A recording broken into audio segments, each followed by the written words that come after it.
Hello everyone, আজকে আমি চলে এসেছি গঙ্গারামপুরের বানগড়ে। বানগড়ের ইতিহাস তোমরা অনেকেই জানো, কিন্তু যারা জানো না তাদের জন্য রয়েছে আজকের এই ভিডিওটি। ইট যেগুলো দেখতে পাচ্ছ, ইটের সাইজ মানে দুই আঙ্গুলের মতন।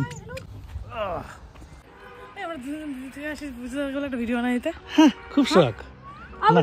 প্রথমেই বলে দিই তোমরা কিভাবে যাবে বানগড়। মালদা বা রায়গঞ্জ থেকে বালুঘাট যাওয়ার পথে গঙ্গারামপুরের যে চৌরঙ্গি মোড় তোমরা দেখতে পাচ্ছ, তার হাতের বাঁদিকে 2 কিলোমিটার সোজা চলে গেলেই ডান দিকে পেয়ে যাবে তোমরা বানগড়। ফাইনালি আমরা চলে এসেছি কিন্তু এই বানগড়। এদিক দিয়ে সোজা উপরে উঠতে হবে, তারপর সেই সাম্রাজ্য দেখা যাবে, ধ্বংসাবশেষ যেটা রয়েছে। কিন্তু ওঠার পূর্বেই তোমরা কিন্তু দেখতে পাবে বাঁদিকে এরকম শ্রী শ্রী বল্লা কালী মাতার মন্দির। মা বল্লা, সুন্দর একটা বট গাছ। উপরে ওঠা রাস্তাটি এতটাই দারুণ, দেখে একটা ভ্যালির মতো মনে হচ্ছিল। আর এই বটের ছায়ায় কিন্তু অনেক শান্তি রয়েছে। আর উঠেই দেখতে পাচ্ছ তোমরা বিশাল আকারের একটা মাঠের মতো। তো যেহেতু মেন সাম্রাজ্য কিন্তু মাঠের নিচেই অবস্থিত, আর বাকি কিছু বাদিকে তোমরা ধ্বংসাবশেষ দেখতে পাবে। তো সেই জায়গাতে তোমাদের নিয়ে যাচ্ছি এবং সেখানকার ইতিহাস তোমাদের সামনে তুলে ধরছি। হ্যাঁ, দারুণ। মানে এদিকে যদি এডিট করে একটা পাহাড় বসানো যায় তাহলে দারুণ ভিউ। সবুজে ঘেরা চারিদিক, সবুজের সবুজ। এটাই হচ্ছে সেই বান রাজার রাজ্য। যদিও এটা ধ্বংসাবশেষ তোমরা দেখতে পাচ্ছ। কথিত আছে ভগবান শ্রীকৃষ্ণের নাতি অনিরুদ্ধের সাথে বান রাজার কন্যা উষার একটা সম্পর্ক ছিল, কিন্তু বান রাজা সেই সম্পর্ক কোনোভাবেই মেনে নেননি, যার জন্য অনিরুদ্ধ উষাকে পালিয়ে নিয়ে গেছিল। যেই রাস্তাতে পালিয়ে নিয়ে গেছিল সেই রাস্তার নাম হয়েছে উষাহরণ। আগের ভিডিওতে তোমাদের দেখিয়েছি অনিরুদ্ধ এবং উষার বিয়ের ছাদনাতলা।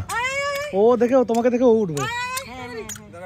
হ্যাঁ, আচ্ছা চলো এদিকটা দেখি আগে, তারপর উপর দিকে দেখাবো।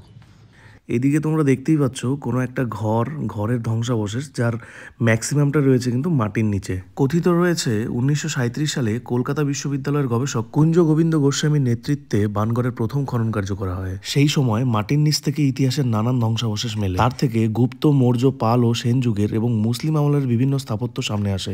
এরপর 2007, 8 এবং 9 সালে বানগড়ে খনন কার্য চালানো হয়। খনন কার্যে পাল, সেন বংশ সহ অন্যান্য বংশের নানান মূর্তি ও মুদ্রা উদ্ধার হয়। তবে এরপর আর কাজও চালানো হয়নি। খুব শখ। তো মোটামুটি এরিয়াটা ঘুরে বেশ ভালোই লাগলো। তোমরা কে কে জানতে এখানকার ইতিহাস কমেন্টে জানাও। এখানে খনন কার্যর ফলে যেসব মূর্তি এবং মুদ্রা পাওয়া গেছে তার বেশিরভাগটা কিন্তু বালুরঘাট কলেজ ও জেলা মিউজিয়ামে তোমরা দেখতে পাবে।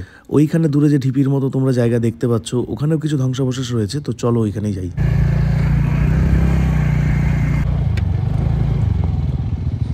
এত সুন্দর একটা জায়গা, আর চলে এলাম সেই উঁচু ঢিবি পার করে এই জায়গাতে। এখানেও বোধহয় কোনো ঘরটর বা কোনো কিছু একটা ছিল।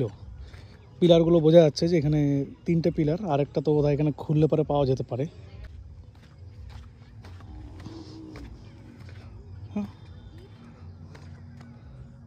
তো এই তো ছিল বান রাজ্য, মানে এক কথায় বানগড় যেটা বলে এখানে। তো এই বানগড়ের ভিজিট আমাদের শেষ। জায়গাটা বেশ ভালো লাগলো আর অনেক সুন্দর, মানে বসে আড্ডা দেওয়ার মতো তো দারুণ জায়গা। এই যে পেছনে দেখতে পাচ্ছ ছেলেবেলা আছে কয়েকজন, ওরা কিন্তু ওই গাছতলায় বসে আড্ডা দিচ্ছে। তো আমার বাড়ির আশেপাশে হলো আমি হাঁটে দিতাম। তো চলো টাটা, দেখা হচ্ছে নেক্সট ব্লগে।